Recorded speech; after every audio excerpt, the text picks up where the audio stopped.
Shalom saudaraku yang dikasihi Tuhan Yesus Kristus. Saya yakin kita semua ada dalam sukacita karena kasih Tuhan masih melingkupi kita. Jumpa lagi bersama saya Ferry Dunbui dalam acara Santapan Rohani Hosana. Kita akan belajar firman Tuhan yang terambil dari Markus 5 ayat 1-4, 35 sampai 43. Sebelum kita membaca dan merenungkannya, mari kita berdoa. Tuhan Allah kami dalam sorga, kami bersyukur dan terima kasih kepadamu Tuhan, karena Engkau bisa membimbing kami untuk kami membaca dan merenungkan firman-Mu Tuhan. Pimpinlah kami dalam membaca dan merenungkannya. Dalam nama Tuhan Yesus, roti yang hidup kami berdoa. Amin. Beginilah bunyi firman Tuhan dari Markus 5 ayat 21-24, 35 dan 43.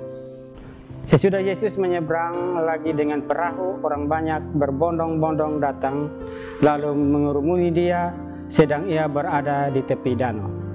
Datanglah seorang kepala rumah ibadat yang bernama Yairus. Ketika ia melihat Yesus, ia tersungkurlah ia di depan kakinya dan memohon dengan sangat kepadanya, "Anakku perempuan yang sedang sakit hampir mati. Datanglah kiranya dan letakkanlah tanganmu atasnya supaya ia selamat dan tetap hidup." Lalu pergilah Yesus dengan orang itu. Orang banyak berbondong-bondong mengikuti dia dan berdesakan di dekatnya. Ayat 35. Ketika Yesus masih berbicara, datanglah orang dari keluarga kepala rumah ibadat itu dan berkata, "Anakmu sudah mati. Apa perlunya lagi engkau menyusah-nyusahkan guru?" Tetapi Yesus tidak menghiraukan perkataan mereka dan berkata kepada kepala rumah ibadat, "Jangan takut, percaya saja." Lalu Yesus tidak memperbolehkan seorang pun ikut serta, kecuali Petrus, Yakobus, dan Yohanes, saudara Yakobus. Mereka tiba di rumah kepala rumah ibadat, dan di sana dilihatnya orang-orang ribut, menangis dan meratap dengan suara nyaring. Sudah ia masuk, ia berkata kepada orang-orang itu, "Mengapa kamu ribut dan menangis? Anak itu tidak mati tetapi tidur." Tetapi mereka menertawakan dia. Maka diusirnya semua orang itu, lalu dibawanya ayah dan ibu anak itu dan mereka yang bersama-sama dengan dia masuk ke kamar anak itu. Lalu dipegangnya tangan anak itu, katanya, "Talita kum," yang berarti, "Hai anakku, aku berkata kepadamu, bangunlah." Seketika itu juga anak itu bangkit berdiri dan berjalan, sebab umurnya sudah 12 tahun. Semua orang yang hadir sangat takjub. Dengan sangat ia berpesan kepada mereka supaya jangan seorang pun mengetahui hal itu, lalu ia menyuruh mereka memberi anak itu makan. Demikianlah firman Tuhan.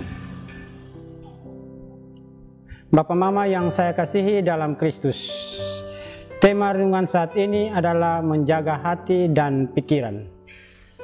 Bagaimana respon kita jika kita ditolak, apalagi jika kita dikatakan gila? Tentu respon kita adalah kecewa dan sakit hati. Namun respon ini berbeda dengan respon yang dilakukan oleh Tuhan Yesus ketika ia ditolak, diragukan, bahkan ditertawakan. Penolakan terhadap Tuhan Yesus terjadi ketika Tuhan Yesus menyatakan bahwa anak dari Yairus tidak mati, melainkan sedang tidur. Menurut orang banyak, kematian adalah hal yang menimbulkan kesedihan. Ratapan dan tangisan adalah sebuah pengantar atas kepergian orang yang dikasihi. Bagi mereka, apa yang diperkatakan oleh Tuhan Yesus bahwa anak Yairus sedang tidur itu merupakan sebuah olokan dan disindiran terhadap nyanyian ratapan mereka.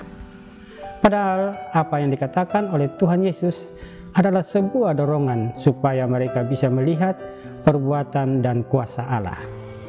Tidak heran ketika orang banyak merasa tersindir dan merasa lucu atas apa yang dikatakan oleh Tuhan Yesus. Mereka berbalik menertawakannya.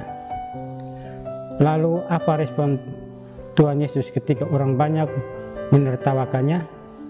Apakah Tuhan Yesus merasa tersindir dan langsung meninggalkan keluarga yang sedang mengalami duka cita? Yang terjadi adalah Tuhan Yesus tidak merespon apa yang dilakukan orang banyak. Ia tidak menyimpan perkara itu dalam hatinya, sehingga mempengaruhi hatinya dan pikirannya. Olokan orang banyak tidak dibiarkannya merusak niat hatinya untuk menyembuhkan dan membangkitkan anaknya Yairus. Kita juga melihat bahwa yang dilakukan oleh Tuhan Yesus adalah ia masuk ke kamar anak itu bersama dengan orang tuanya, kemudian mengatakan, "Talita kum." Tuhan Yesus membangkitkan anak ini dari kematian. Kekasih-kekasih Tuhan, Tuhan Yesus tetap menjaga hati dan pikirannya agar misinya terwujud. Tuhan tidak ingin misinya menjadi gagal hanya karena dianggap remeh atau karena ditertawakan oleh orang lain. Dan jika kita renungkan hal ini, memberi kita sebuah pelajaran bahwa ada kalanya pekerjaan yang kita kerjakan atau diri kita sendiri dianggap remeh oleh orang lain. Hal ini juga mengakibatkan kita langsung kecewa, sakit hati, bahkan memilih untuk mundur. Pendek kata, suasana hati kita berubah menjadi kacau. Hal-hal negatif membuat kita merasa tidak ada damai sejahtera. Tetapi melalui firman Tuhan saat ini, kita diajak untuk belajar seperti Tuhan Yesus.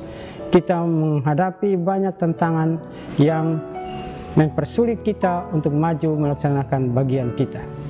Tapi sama seperti Tuhan Yesus yang tetap menjaga hati dan pikirannya, kita pun harus demikian. Jangan biarkan olokan, sindiran, bahkan hal-hal negatif yang diperkatakan oleh orang lain membuat kita tidak fokus untuk mengerjakan panggilan dan pelayanan kita. Amin. Mari kita amini firman ini dengan doa. Kita berdoa.